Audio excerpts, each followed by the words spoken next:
Hello, try again.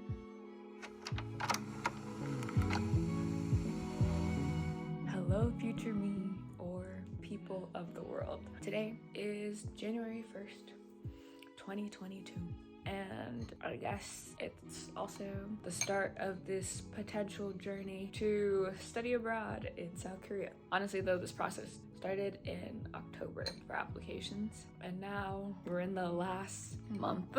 Yep, last month, to see if we're actually going through with it. I thought it would be a great idea to document how things are going, where they're headed, just as a note to myself or to help other people who want to study abroad, or future me and her future endeavors in studying, or not even studying, just traveling to different places.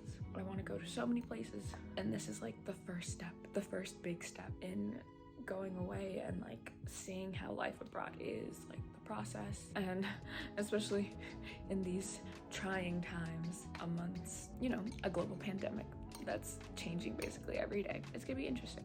I would love to see how far this goes. I pray I have enough storage to get through this and put all the little clips I will take throughout my process together. This is just a nice intro. Happy New Year's. There's a lot waiting for us ahead, and I wish we all the best. Okay. So before I actually leave, or the day of like travel comes closer and I get more busy, I kind of wanted to run down the general things, or like how I got here to deciding to study abroad, and the steps I've taken, or even things to consider if you're like thinking generally that you want to study abroad, or starting from like the very beginning. So I guess first thing I thought of was, where do you want to go and what do you want to do? Because there's a lot of different study abroad programs that honestly can give you different opportunities. You could go there specifically for your major, or specifically for like language immersion, cultural immersion. So it's just like finding out that niche thing, like what you want to get out of the experience would be like the first step. Honestly, I don't think there's ever too late of a time to start. I kind of always knew I wanted to sometime visit Korea, and currently I'm a molecular biology major. I looked at all the courses I would have to take and what I needed to graduate, and I kind of set up my schedule that I could have a time where I could take a semester where I didn't have to do any biology focused class and not worry about like those requirements that I still need to graduate. I think it's kind of hard as a STEM major to do that unless there's like a lot of planning involved. So that's why kind of laying out what you want to graduate with and what you want to get out of the study abroad experience really helps in relieving some stress. So once you know what you want to do, there's a bunch of different programs. You could specifically do it through your school. My college specifically had something set up with CIEE, and they were partners with South Korea in arts and science. This program, I would just take courses like a regular university student. I know other programs where you actually weren't a part of a university, you were just there like at a homestay, staying with people that live in that country and just like doing field work. Like this one is specifically set at a college, and I'm gonna be living in a dorm and basically just living life as a normal college student in South Korea. So for the CIEE application specifically for the spring semester, which is what I'm doing, so spring semester is from February to like June. The applications actually opened up around September, and basically the deadline was around November 15th. And that general timeline in the fall for the fall application starts earlier, like in the summer or like late spring, those applications open. So also timing of like whether you want to go with spring or fall is something to consider. Some things that I would like think about when you're applying is those letter of recommendations and making sure that you're doing your part, but also like checking in to make sure your recommenders or people that you're depending on to help you go through this application process are also on top of it and know when their things are due, their deadlines and stuff like that. Also check your school requirements. I know you can also study abroad like independently on your own, but if you are going with the school like I had to actually do like a whole separate application with the college. So it's just like keeping track of those like things that you have to submit to the program specifically, and things that your college needs, because it's like you're still a student but you're not here, and basically being accountable and knowing all parts that are moving, because in the end it's all on you, but also keep the stress to a minimum. Next thing is money, because it is honestly very expensive to go abroad, but there is like a lot of scholarships and other things that are out there that can like supplement and help you with whatever you're planning on doing. Honestly, I feel like I wish I applied for more scholarships, but the one that I do know and I heard is really good is the Gilman Scholarship. That was one that honestly my school recommended. I think checking in with your school if there's other scholarships that you should apply to, like outside or even like in the school, is really good. CIEE also had scholarships that you could apply to separately, which I did, and those were like very helpful. I think there is enough opportunities out there scholarship wise to find funding, and if you look, you can find it. So if money seems to be a big problem or kind of one of the biggest things that are hindering your idea of study abroad, because sure, it's enough to pay tuition to go to that school there, but then you have flights, you need to eat, you're living in this foreign country for X amount of months, so there's a lot of things that will be piling up. So I know it was something that I was constantly thinking about. I think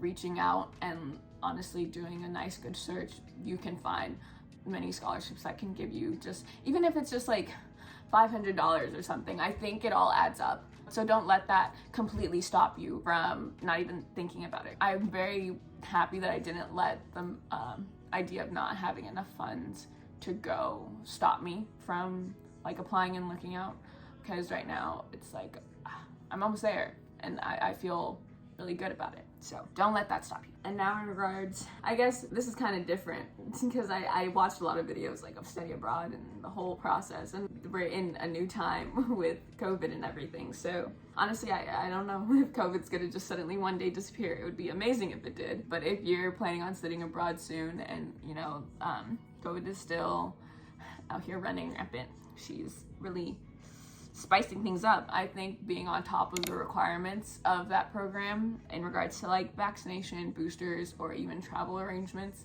and even getting like COVID testing and stuff. Right now, I know I have to bring a specific RT-PCR test 72 hours before my flight, and that's like something I have to keep in mind, and timing and how long the flight is, and if I'm doing layovers in different countries, making sure that you understand the COVID requirements even before you leave, because I know South Korea actually has like these specific vaccination cards that you can get to enter certain like cafes and establishments, and there's a whole timeline in regards to like, oh, when your last vaccine was, how many days, and now their recommendation of getting a booster to like be still valid for that card. Keep in mind like those requirements that the country itself and also your program requires. Travel advisories, so like your country specifically, whether they're blocked from entering that specific country or whether your country specifically does not accept travel to that country.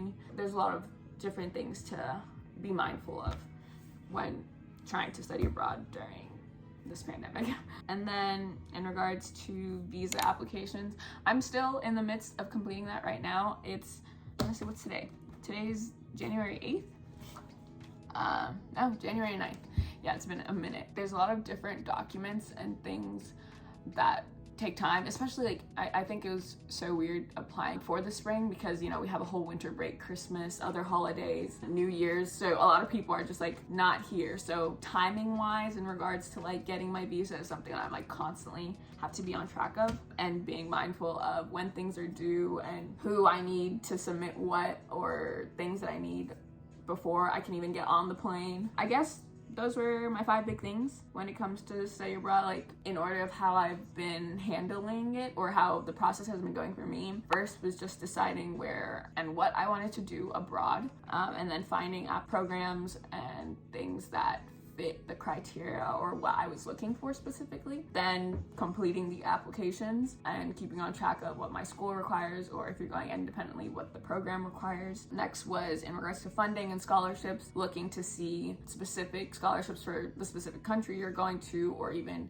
your specific major or things that you're planning to complete at that abroad program, and seeing what fundings you can get, apply to as many as you possibly can. Next, because of the pandemic is making sure that you're aware of the COVID requirements and restrictions. So in regards to travel advisories or vaccination status and boosters and things like that. And then now where I am, visa application and basically turning that in and finding the proper documents and things you need to submit. I guess the only thing left for me now is actually traveling. With this video, I'll kind of record when I'm doing things for the whole experience beforehand.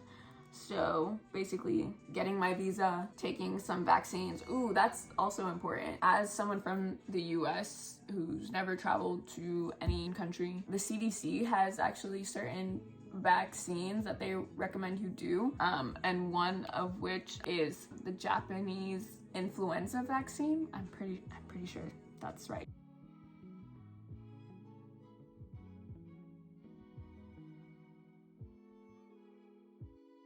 If it's not, I will correct myself. But that vaccine I need to take so that my body is prepared for the sudden change in environment and other new things. For the dorms, I have to take a TB test in order to live in the dorms. Some people have to actually do it for their visa. And that is really it in a very broad general gist of this whole process. This is what I've been doing, how I've been thinking, and things that I think are important. I may miss some things, but I did my best, and honestly I can only speak right now for the experience I'm having going to South Korea. There's definitely other things that I may not be aware of, but I just wanted to add to the list of resources that are available to people. And yeah, that's it. I'm very excited. Very excited. Really hope everything keeps going smoothly. Okay, bye-bye.